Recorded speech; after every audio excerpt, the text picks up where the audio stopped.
السلام عليكم ورحمة الله وبركاته. فيديو اليوم راح نحكي بيه عن منتخبنا، منتخب سوريا اللي فاز على موريش نتيجة 2-0، وراح يشارك راح يلعب 9 الشهر مع منتخب الهند. اسمه خوسيه لانا على الهند، يعني حسب اتحاد الكرة السوري لكرة القدم. القائمة اللي سافرت بعد الغياب من الصفحة الرسمية للاتحاد السوري على فيسبوك، حيث برز فيها غياب عمر السومة مهاجم نادي العربي القطري، وعمر خريبين المحترف في نادي الوحدة الإماراتي. وقال الاتحاد السوري إنه عدد اللاعبين قدموا اعتذارات عن الانضمام إلى منتخب سوريا الممثل للنظام خلال فترة التوقف الدولي الحالية، منهم توباس القاضي، عبد الرحمن ويس، إيزجيل العم، خليل الياس، وبلال حلبوني، بالإضافة إلى عمر السومة لأسباب متنوعة. يعني يعتذروا، عندهم مباريات نتمنى أن نشوف المنتخب محل كوريا الشمالية حاليا عم يلعب على تصفيات كأس العالم، بس المنتخب ودع، ومشان هيك يعتذروا اللعيبة. فبي شيء أهم، يعني دائما مشكلة سوريا ما كانت بالأندية الصغيرة، دائما تظهر لما نصل للمنتخب الأول تظهر المشاكل والاختلافات والتراجع بالأداء. على كل أتمنى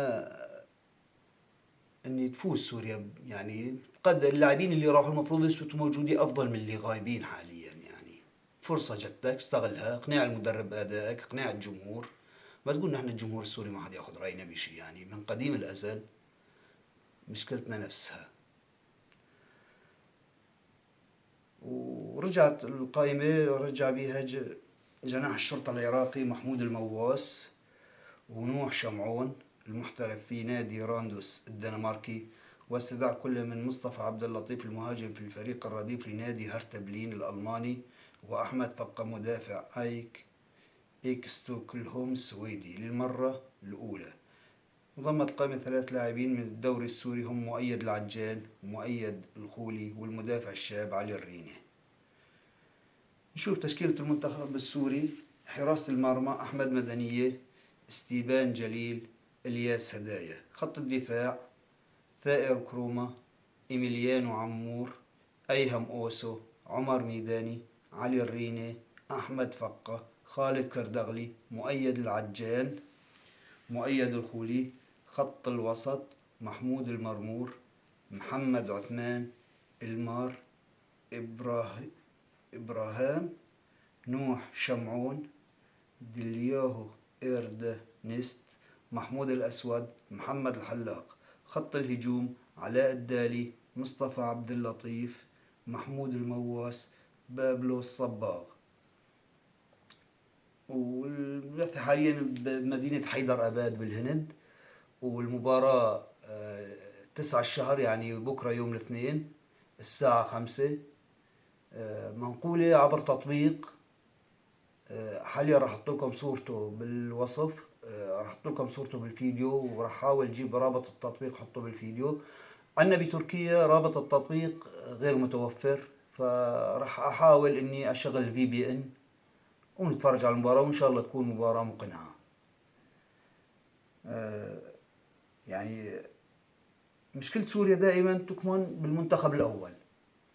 يعني شفنا منتخب الناشئين امبارحة عم يقدم أداء كويس تحت 16 عام، فاز على البحرين خطير خطير خطير 2-1. قلب نتيجته خسارته بهدف لفوزه 2-1. مارادونا يظهر هنا على يمر، نشوف يحاول فينا من عنا الاول من الثاني ومن الثالث.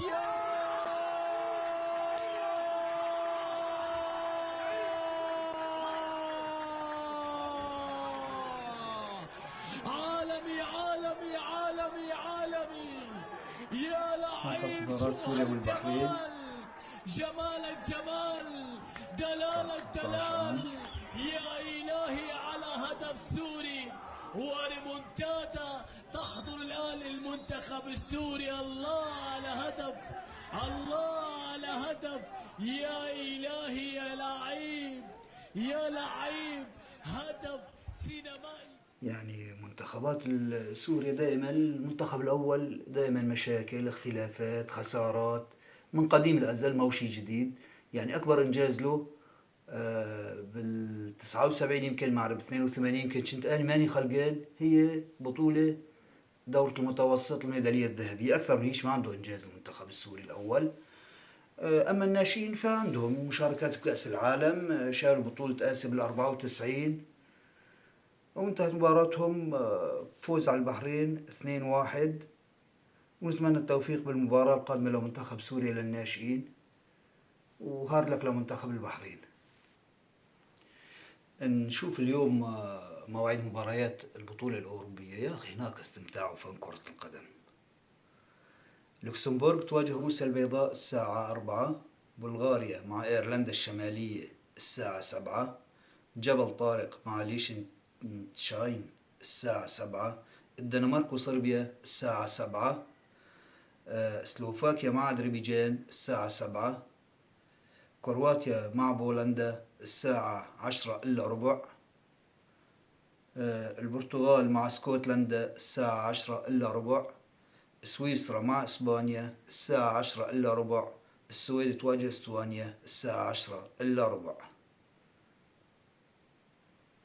غامبيا تواجه تونس الساعة 6، مباراة المؤهلة لأمم أفريقيا المغرب 2025 دوري الكونكاكاف.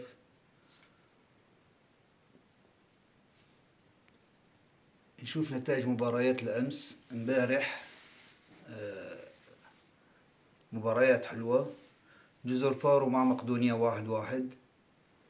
انجلترا تكتسح ايرلندا 2-0. ارمينيا مع لاتفيا 4-1 لارمينيا. جورجيا 4 تشيك 1. ما شاء الله المنتخبات الاوروبية عم تقدم بالاربعة وبالخمسة.